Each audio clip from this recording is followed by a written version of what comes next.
오늘 우리에게 주시는 하나님의 말씀 보겠습니다. 창세기 43장 8절에서 15절입니다.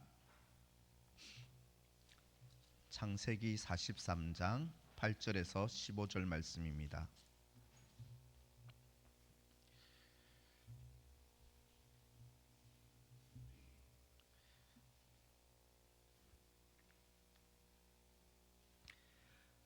하나님의 말씀을 제가 봉독하겠습니다. 하나님의 말씀을 들으십시오.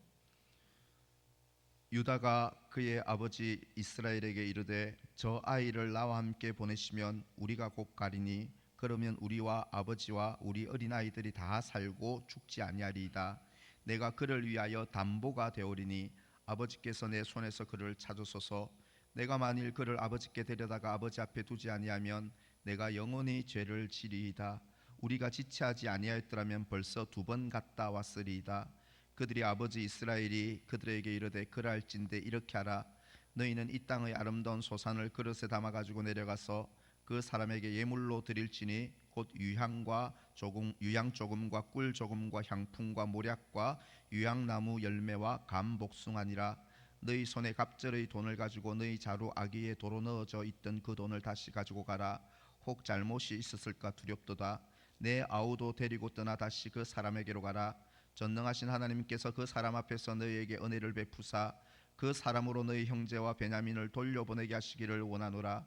내가 자식을 잃게 되면 이르리로다. 그 형제들이 예물을 마련하고 갑절의 돈을 자기들의 손에 가지고 베냐민을 데리고 애굽에 내려가서 요셉 앞에 서니라. 아멘. 목사님, 제 아이보다 하루만 더 살다가 죽는 것이 저의 기도 제목입니다. 이 말은 제가 이전에 발달 장애를 가진 자녀를 둔 어머니께서 정기 신방 때 제게 기도 제목을 말씀하신 것이 제 아이보다 하루만 더 살다가 죽게 해달라는 기도였습니다.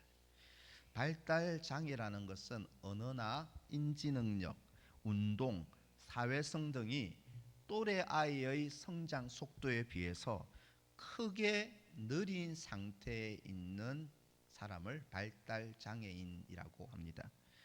제 나이에 맞게 건강하게 자라지 못한 자녀를 둔 부모의 마음이 어떨까요? 너무너무 큰 고통을 겪습니다. 그래서 자녀가 정서적으로 또 육체적으로 건강하게 자라기 위해서라면 부모는 어떤 수고, 어떤 희생도 아까워하지 않을 것입니다.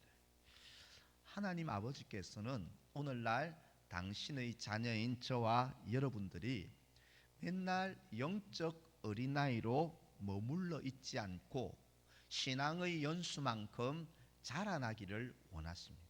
영적으로 성장하기를 원하십니다.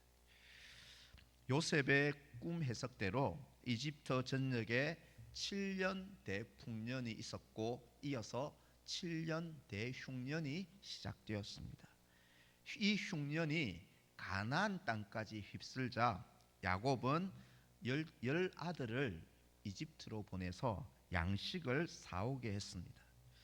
그런데요, 우리 지난 시간에 살펴본 것처럼 당시 제국의 국무총리였던 요셉은 양식을 구하러 온 자기 형들을 보면서 그들을 스파이, 정탐꾼으로 몰아세우며 둘째 시몬을 볼모로 사로잡고 나머지는 집으로 돌려보내며 여러분들이 정탐꾼이 아니라면 여러분들이 말한 막내 아들까지 이곳으로 데려오시오라고 돌려보내며 막내 동생을 데려오라고 했습니다. 가나안으로 돌아온 형들은 이제 이 막내 베냐민을 데리고 다시 이집트로 가려 하는데 이때 아버지 야곱이 완강하게 반대함으로 그들이 이집트로 가지 않았습니다.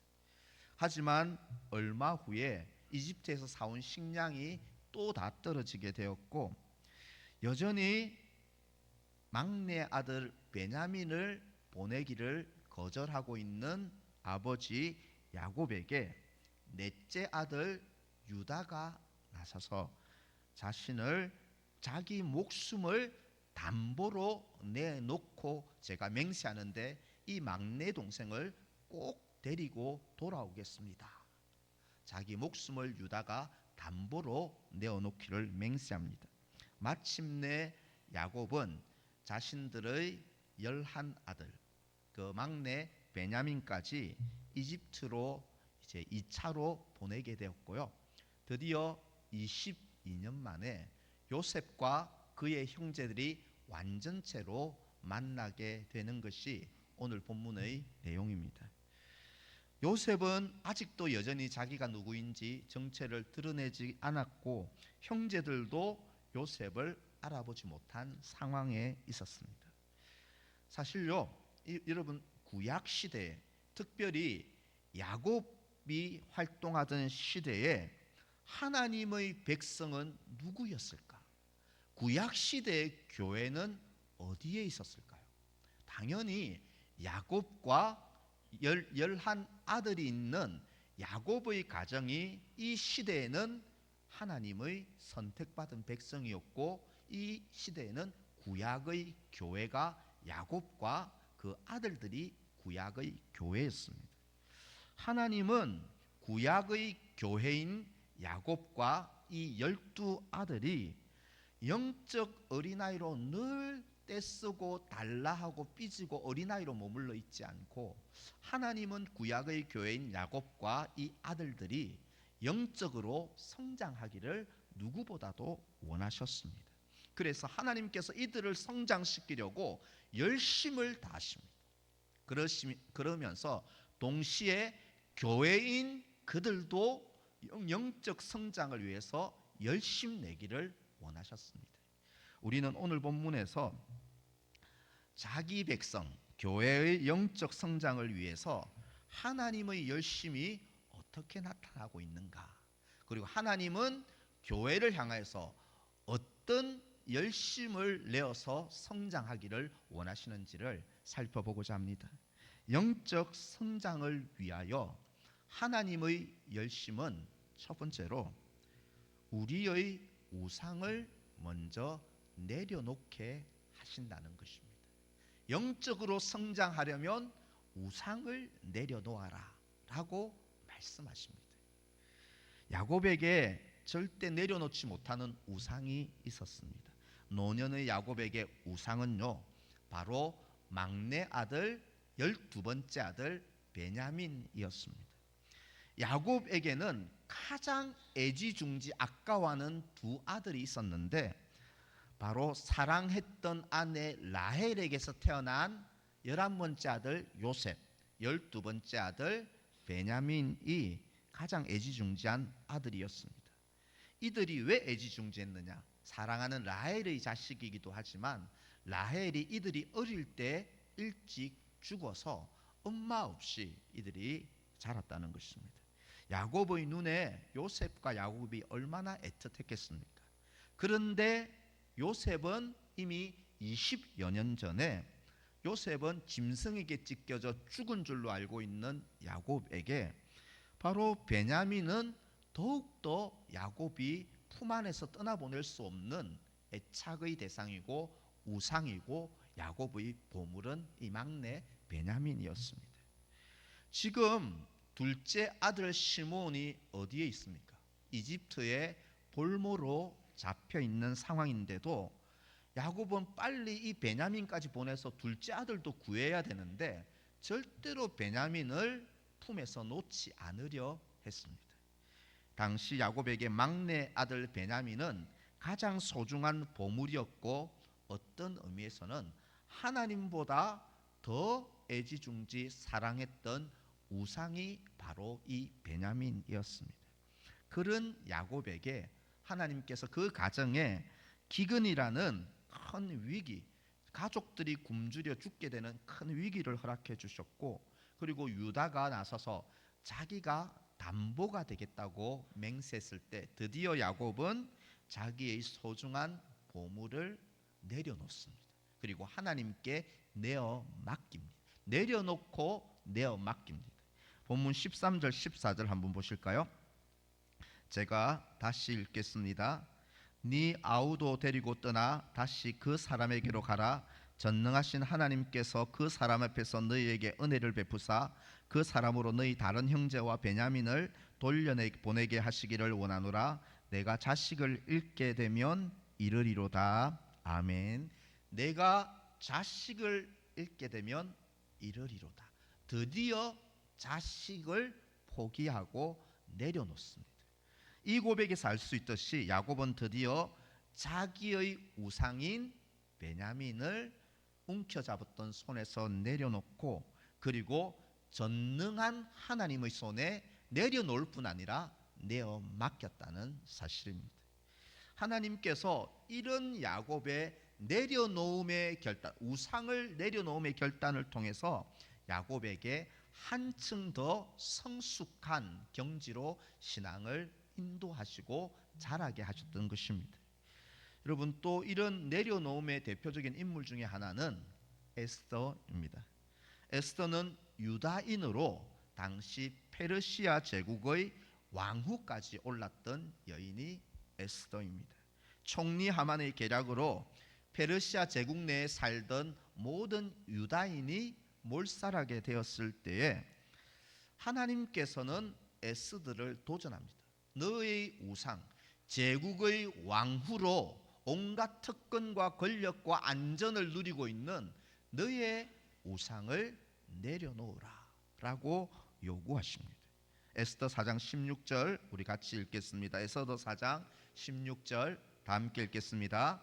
당신은 수산에 가서 있는 유다인을 다 모으고 나를 위하여 금식하되 밤낮 3일을 먹지도 말고 마시지도 마소서. 나도 나의 시녀와 더불어 이렇게 금식한 후에 규례를 어기고 왕에게 나아가리니 죽으면 죽으리이다. 아멘. 아까 우리가 야곱이 말한 것처럼 자식을 잃게 되면 이르리로다. 에스더는 죽으면 죽으리이다 라는 고백처럼 에스더가 드디어 이 왕후라는 안전지대, 왕후라는 우상을 내려놓고 하나님의 처분에 죽으면 죽으리다 내어 맡겼을 때에 하나님께서 이 내어 맡긴 이 에스더를 통해서 온 유다인을 구원하게 하시고 더욱더 존귀한 왕후가 되게 하신 것을 우리는 성경을 통해 알 수 있습니다. 여러분, 하나님은 오늘 우리가 정말 영적으로 성장하기를 원하는 성도라면 지금 하나님께 더 가까이 나아갈 수 있고 하나님의 복을 누릴 수 있는 이 영적 성장을 가로막고 있는, 방해하는 가장 큰 우상을 내려놓으라. 너의 사랑하는 보물을 내려놓고 내어 맡기라고 주님이 우리에게 말씀하십니다. 여러분, 그러면 우상이 정확하게 무엇일까요? 예전에 우상하면 뭐 나무나 형상이나 청동이나 이런 형상들을 우상으로만 여겼는데 오늘날 우상이 무엇일까요?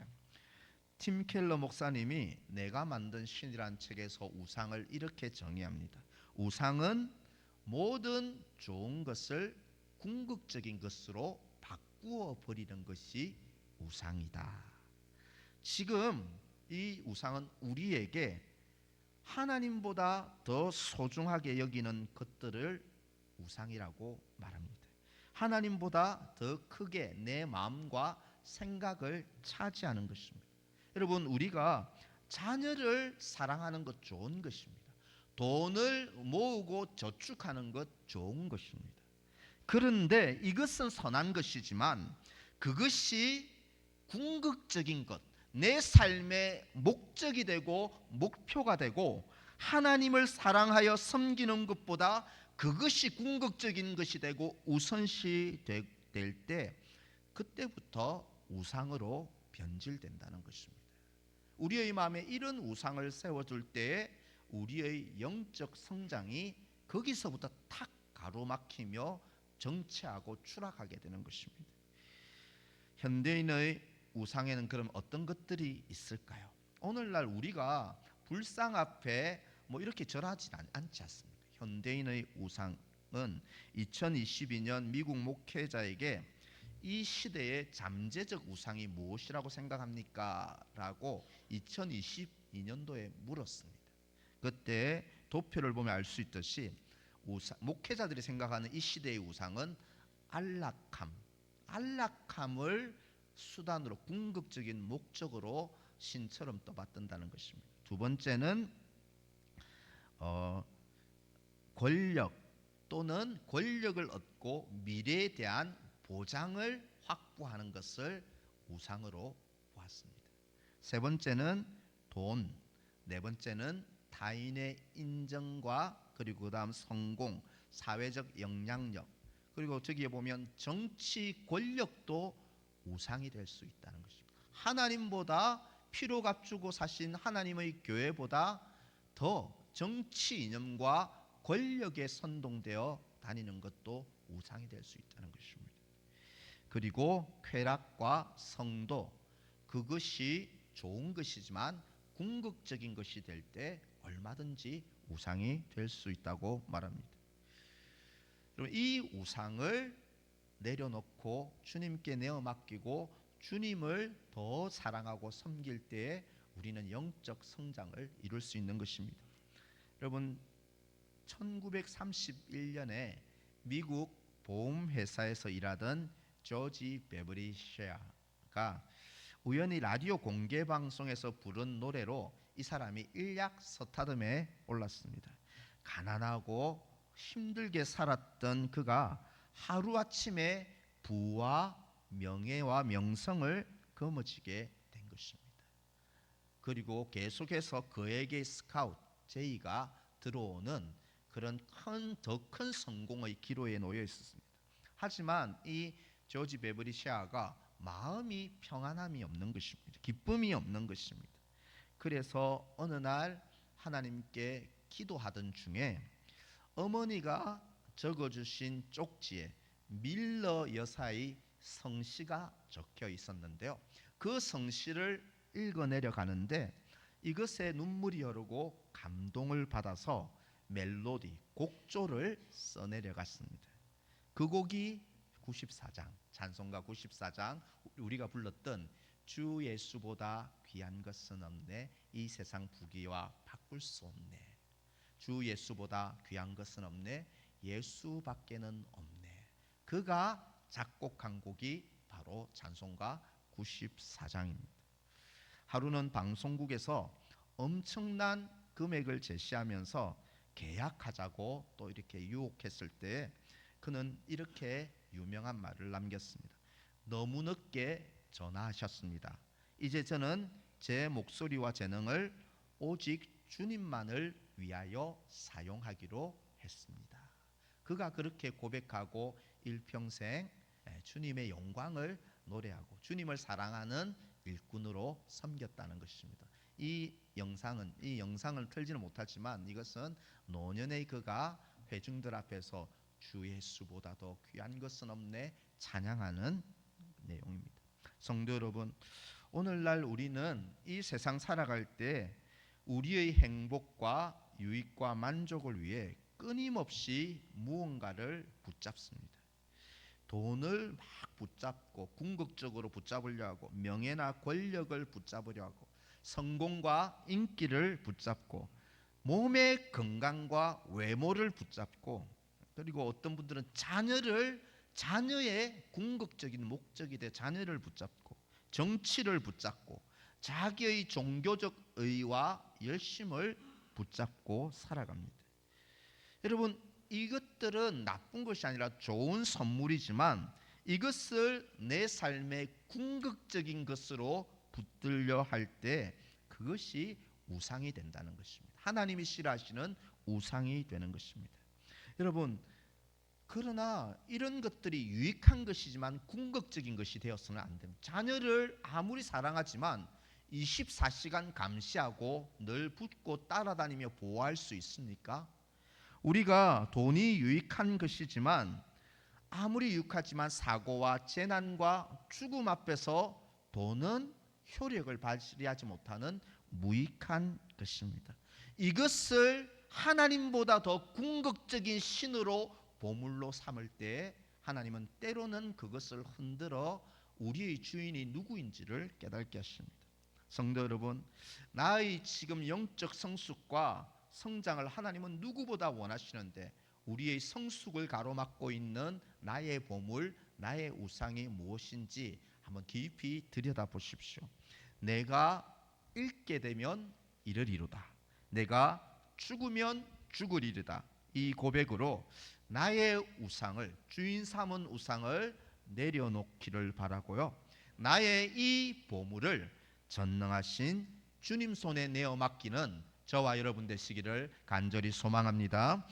성도 여러분, 하나님은 누구보다 영적 성장을 우리에게 원하시고 하나님도 열심히 지금 그것을 위하여 열심을 내고 계십니다. 우리에게도 정체하고 영적 어린이로 있는 것을 부끄러워하고 열심을 내라고 말씀하십니다. 영적 성장을 위한 두 번째 열심은요, 하나님이 이웃을 보고 희생하게 하는 훈련을 우리에게 하게 하신다는 것입니다. 이웃을 위해 희생을 훈련하게 하십니다. 하나님은 야곱뿐 아니라 그 아들들, 특히 유다의 영적 성장을 위하여서 일하고 계십니다.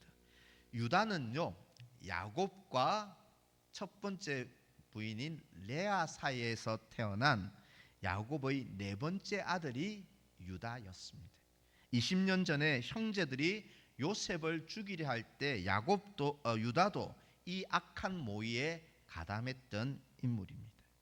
요셉을 특히 죽이지는 말고 나중에 노예로 팔자고 제안했던 인물이 이 유다입니다. 그리고 이 유다는 아버지와 형제들을 떠나서 이방 여인과 결혼을 했고요. 심지어 며느리와 관계에서 이 아들을 낳은 연약하고 악한 인물이 바로 유다였습니다. 하나님께서 이렇게 영적으로 정말 어린아이 같고 너무나 미숙한 유다를 하나님께서 오늘 어떻게 변화시키고 어떻게 성장을 위하여 열심 내는지 우리가 한번 살펴볼 필요가 있습니다. 9절을 한번 보실까요? 본문 9절입니다. 내가 그를 위하여 담보가 되오리니 아버지께서 내 손에서 그를 찾으소서. 내가 만일 그를 아버지께 데려다가 아버지 앞에 두지 아니하면 내가 영원히 죄를 지으리이다. 아멘. 아버지 야곱이 두 번째 이제 식량이 떨어졌는데도 막내 베냐민을 보낼 의사가 전혀 없습니다. 그럴 때 가족들이 지금 굶주림의 큰 위기에 교회가 야곱의 가정이 교회가 큰 위기에 처했을 때 유다가 나서서 아버지 제가 담보가 되겠습니다. 이렇게 말한다는 것입니다. 담보가 무엇이죠? 친구가 은행에서 돈을 빌리는데 내가 담보를 섰다면 그 친구가 파산하고 도망가고 돈을 갚지 못할 때 누가 모든 책임을 다 뒤집어 써야 합니까? 바로 담보를 쓴 사람이 그 모든 친구의 책임을 다 뒤집어 써야 합니다.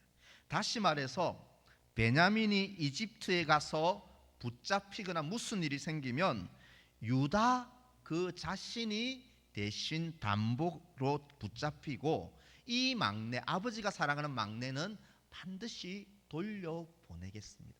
유다가 자기가 담보가 되겠다고 합니다. 희생한다는 것입니다. 자기를 희생합니다.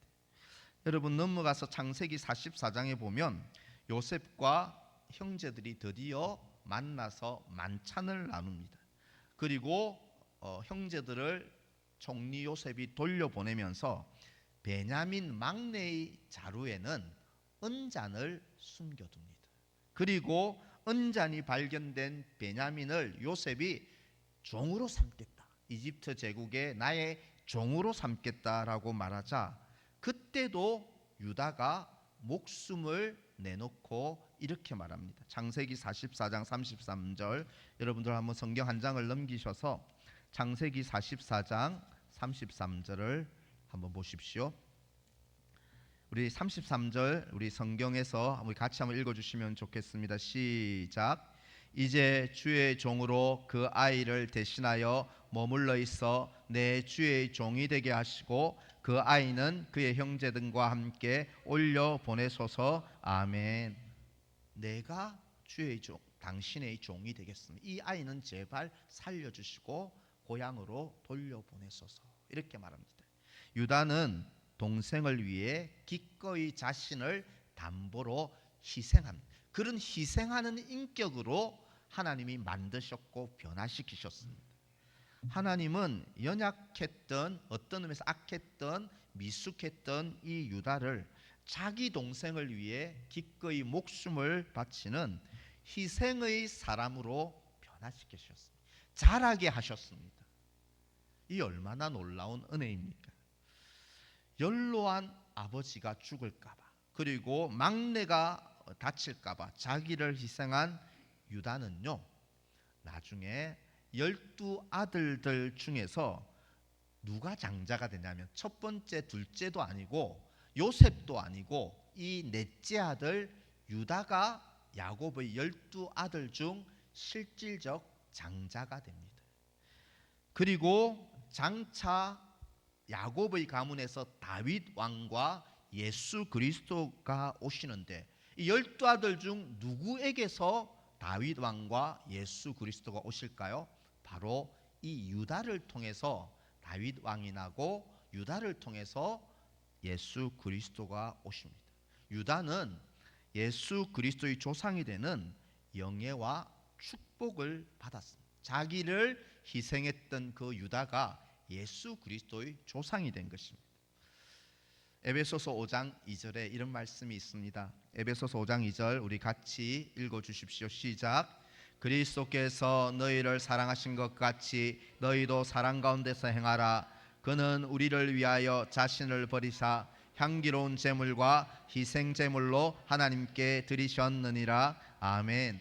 유다가 자기를 희생하여 가족들을 살리고 구원했는데 유다의 후손으로 오신 예수 그리스도께서도 자신을 희생 제물로 희생하고 바침으로써 나 같은 죄인, 저와 여러분 같은 못난 죄인, 미숙한 죄인을 죄와 영원한 죽음과 심판에서 살려주셨습니다. 바울은 우리가 예수의 희생으로 구원받고 살아났음을 말한 후에 그리스도께서 우리를 사랑하셔서 희생제물이 되신 것처럼 여러분들도 사랑 가운데 행하십시오. 이 말은 예수의 사랑은 희생하신 것입니다. 여러분들도 사랑 가운데 행하십시오 하면 이 말은 여러분들도 희생제물이 되십시오. 이웃을 위하여, 공동체를 위하여 거룩한 희생제물로 살아가십시오. 바울은 말합니다. 성도 여러분, 사랑, 그렇기 때문에 누군가를 사랑하는 것은 나를 바치고 희생하는 것입니다. 사랑은 희생입니다. 여러분, 우리가 누군가를 사랑해 보십시오. 희생하는 것 하나도 아깝지 않습니다. 자녀를 사랑한다면, 연인이나 배우자를 사랑하면, 부모님을 사랑하면 그 사랑하는 대상을 위해 돈 쓰는 것 아깝지 않습니다. 나의 몸으로 봉사하는 것 하나도 아깝지 않습니다. 시간을 희생하는 것 아깝지 않습니다. 자녀를 사랑하기에 내 생명과 전부를 희생하는 것 아깝지 않습니다. 십자가에서 우리를 위해 자기 몸을 희생한 예수님을 우리가 사랑한다면, 예수님을 정말 우리가 믿고 사랑한다면 우리는 예수님을 위하여 돈을 쓰고 시간을 쓰고 내 몸을 드리는 것 사랑한다면 아까워하지 말아야 합니다. 그리고 예수님이 피로 사신 그리스도의 몸인 교회를 위해 희생하는 것, 우리가 정말 주님을 사랑한다면 그리스도의 몸인 교회를 위해 헌신하고 희생하는 것 아까워하지 말아야 합니다.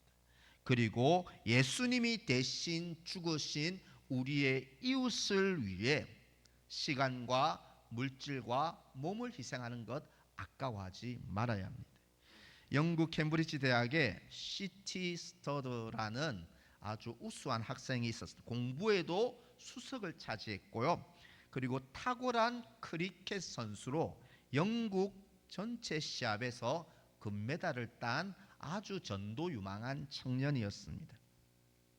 어느 날 집회에 참석했다가 예수 그리스도를 자신의 구세주로 영접하고 그가 이 시티 스터드가 아프리카 선교사로 가기로 자신을 희생하고 헌신합니다. 누군가 그에게 물었습니다. 여보게, 자네에게 보장된 출세의 길, 부와 명예와 성공을 다 포기하는 것은 너무 지나친 희생이 아닌가, 이렇게 시티 스터드에게 말했습니다. 이때 스터드는 다음과 같이 말했습니다. 하나님의 아들 예수 그리스도가 이 땅에 오셔서 나를 구원하시기 위해 십자가에 죽으신 것이 참으로 사실이라면 내가 주님을 위해 바치는 희생은 그 어떤 것도 지나친 희생일 수 없습니다. 내가 주님을 위해 바치는 희생은 그 어떤 것도 아까운 낭비가 아닙니다. 이렇게 고백했다는 것입니다. 성도 여러분, 예수 그리스도께서 우리 때문에, 나 때문에, 나를 위해서 희생당하셨다는 사실을 알게 되었을 때, 여러분들은 믿게 되었을 때 과연 우리의 태도와 삶에는 어떤 변화가 일어났습니까? 예수 그리스도의 희생이 과연 우리의 삶에 어떤 변화를, 우리의 내면에 어떤 변화를 일으키고 있고 가져왔습니까? 마지막 날에 하나님이 우리를 평가하시는 기준은 얼마나 이 땅에서 잘 먹고 잘 살고 큰 성공과 업적을 거두었냐가 아닐 것입니다. 공경에 처한 이웃을 위하여, 예수님이 피로 사신 교회와 성도를 위하여, 더 나은 세상을 위하여 무엇을 하다가 살다가 왔느냐, 주님은 마지막 날에 물으실 것입니다. 건강관리를 하고 여행을 가고 벚꽃놀이를 가고 가족여행을 가는 것도 유익한 일이지만 우리는 과연 이 시대에 어려운 공경에 처한 이웃을 위해 무엇을 희생하고 섬기고 봉사하는 것은 훨씬 더 가치 있는 일이라는 사실을 믿으시기를 바랍니다. 미얀마에서 일어난 강진으로 벌써 제가 어저께 뉴스까지 보면 3,000명 이상이 사망자가 나왔는데 미국의 예측은 10,000명 이상이 될 거라고, 그 이상이 될 거라고 예측하고 있습니다. 또 우리가 아는 대로 영남권에 일어난 산불로 여의도의 면적의 166배의 산림이 불에 탔고요. 사망자가 31명, 그리고 이재민이 3,274명이 발생했습니다. 너가 정말로 예수님을 참으로 사랑한다면 이때야말로 교회가 일어나야 할 때가 아니겠습니까? 우리가 이때야말로 힘을 합하여 예수님의 희생과 섬김의 정신을 실천해야 할 때가 바로 이때가 아니겠습니까? 그래서 우리 교단이 발빠르게 이런 구호 활동을 시작하고 교회마다 공문이 내려왔습니다. 교회가 이런 구제를 결정하여 시행할 때 우리의 이 평안함이 이때를 위함이 아니겠는가? 하나님께서 우리의 믿음이 자라기를 원하실 때에 희생 없는 성장은 없다는 것입니다. 성도 여러분, 주님이 우리를 위해 자기를 아끼지 않고 주신 것처럼 우리도 더 나은 세상을 위해, 주님이 피로 사신 교회를 위해, 공경에 처한 우리 이웃을 위해서, 그리고 우리 중에 가장 힘없고 연약한 사람들을 위하여 내가 좀 더 희생하고 내가 좀 더 헌신하는 그런 희생의 백성들 되시기를 우리 주님의 이름으로 간절히 축원합니다. 우리가 이 시간 오늘 주신 말씀을 붙잡고 합심으로 기도하며 나아가기를 원합니다. 하나님은 지금 우리가 영적인 어린아이에서 머물러 있지 말고 성장하기를 누구보다 원하십니다.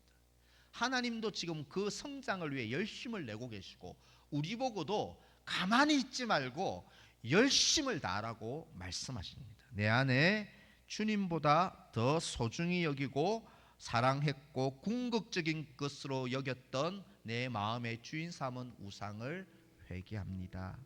주님, 세상 우상을 내려놓고 주님께 온전히 내어 맡기게 하여 주시옵소서. 기도하십시오. 두 번째로는 공경에 처한 이웃과 또 우리 서울남교회와 더 나은 세상을 위해 주님처럼 나도 내가 한 번 더 수고하고 한 번 더 희생하는 주님처럼 희생의 제물이 되고 하나님 하나의 미랄로 하나님 저를 사용해 주시고 우리 교회가 미약하지만 하나의 미랄로 주님의 희생정신을 나타내는 교회가 되게 하여 주시옵소서. 미얀마 강진과 영남권 산불로 공경에 빠진 이웃을 위해 이 땅이 전 세계가 희생 가득하고 사랑 가득한 세상이 되게 하여 주시옵소서. 이런 제목으로요 다 함께 주신 말씀 마음에 새기고 결단하며 한 2분 정도 합심으로 통성으로 한번 기도하겠습니다.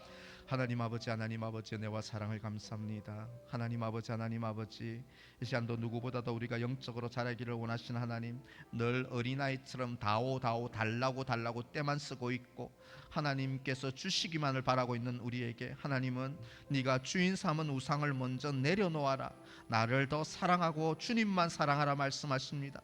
세상 우상, 궁극적인 우상을 내려놓고 주님만 더욱 사랑하게 하여 주시옵소서. 하나님께서 사랑하시는 교회와 공경에 찬 이웃과 더 나은 이 사회와 세상을 위하여 하나님 희생정신, 예수 그리스도의 희생정신을 이 땅의 교회들이 실천하기를 원하십니다. 하나님, 우리가 주님처럼 나 자신을 희생하고 좀 더 희생하며 살아갈 수 있게 하시고 미얀마 강진과 산불로 공개받은 이웃을 위해 사랑과 희생 가득한 세상이 될 수 있도록, 긍휼과 자비가 가득한 세상이 될 수 있도록 하나님이 이제는 아버지 온 세계가, 온 국민이 희생으로 아버지여 세상을 싸우고 살기 좋은 세상을 만들어갈 수 있도록 하나님 아버지 함께 하시고 하나님이여 도와주시고 우리를 사용하여 주시옵소서. 하나님이여 도와주시옵소서. 내가 주인 삼은 모든 것 내려놓고 이 찬양 부르심으로 준비한 예물을 주님께 올려드리고 또 오늘 말씀 받은 우리 자신도 주님 제가 헌신하고 희생하겠습니다 고백하면서 이 찬양으로 하나님께 영광 돌립니다.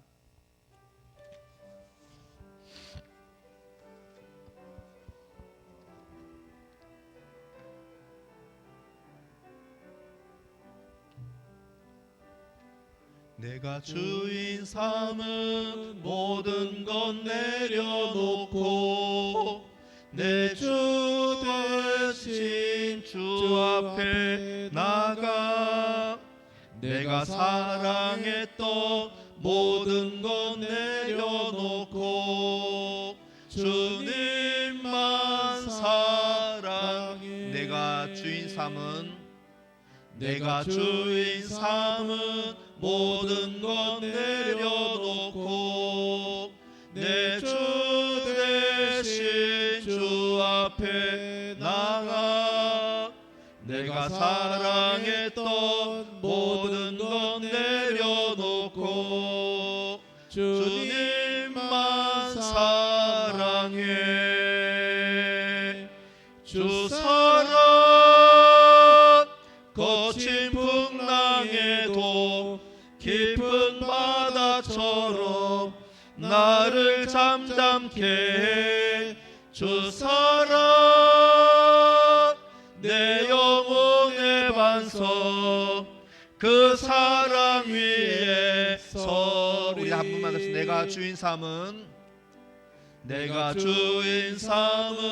모든 것 내려놓고 내 주 대신 주 앞에 나가 내가 사랑했던 모든 것 내려놓고 주님만 사랑해. 주 사랑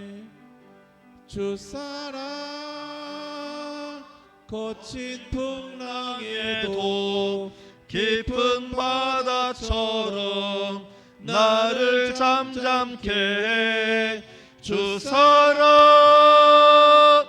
내 영혼의 반석 그 사랑 위에 서리. 아멘. 아버지, 이 시간 내 안에 행복을 위하여 주님보다 더 사랑하고 소중히 여겼던 우상과 나의 보물을 내려놓습니다. 오직 주님만 사랑할 것을 다짐하며 결단합니다. 주여 도와 주시옵소서. 공경에 찬 이웃을 위하여 주님이 나를 위해 그 희생제물이 되신 것처럼 우리도 저들을 위한 희생제물로 한국교회가, 이 땅의 교회가 주님처럼 희생정신으로 살아가게 하여 주시옵소서. 미얀마 강진과 산불로, 국내 산불로 공경에 빠진 우리의 지구촌 이웃들을 불쌍히 여기시고 주님의 긍휼의 마음이 발동하는 저희들이 되게 하시고 희생 가득한 세상으로 변화될 수 있도록 하나님의 자비와 긍휼을 다하시고 도움의 손길들을 일으켜 주시옵소서. 하나님께서 주신 은혜에 감사하며 소득의 11조와 주일헌금, 비전헌금 감사의 예물을 드립니다. 새로운 계절과 은혜에 항상 감사드립니다. 범사에 감사합니다. 이 모든 예물을 주님 흠양하여 주시고 이 예물이 쓰여지는 구석구석마다 하나님의 영광과 이름이 드러나게 하여 주시고 하나님 고난받는 이웃이 힘을 얻도록 이 예물이 유익하게 사용되게 도와 주시옵소서. 한 주간도 주님 함께 하시고 동행하시며 이 민족과 이 나라를 지켜 주시옵소서. 예수님의 이름으로 기도하옵나이다. 아멘. 주 예수 그리스도의 은혜와 하나님 아버지의 독생자를 주신 사랑과 성령 하나님의 교통하심이 내가 주인 삼은 나의 보물을 내려놓고 주님만 더욱 사랑하기로 결단하며 주님처럼 교회와 어려운 이웃을 위해 내가 먼저 희생하며 살겠습니다 결단하는 이곳에 머리 숙인 주님의 자녀들 위해 이들의 가정과 사업 위에 지금부터 항상 함께 있을지어다. 아멘.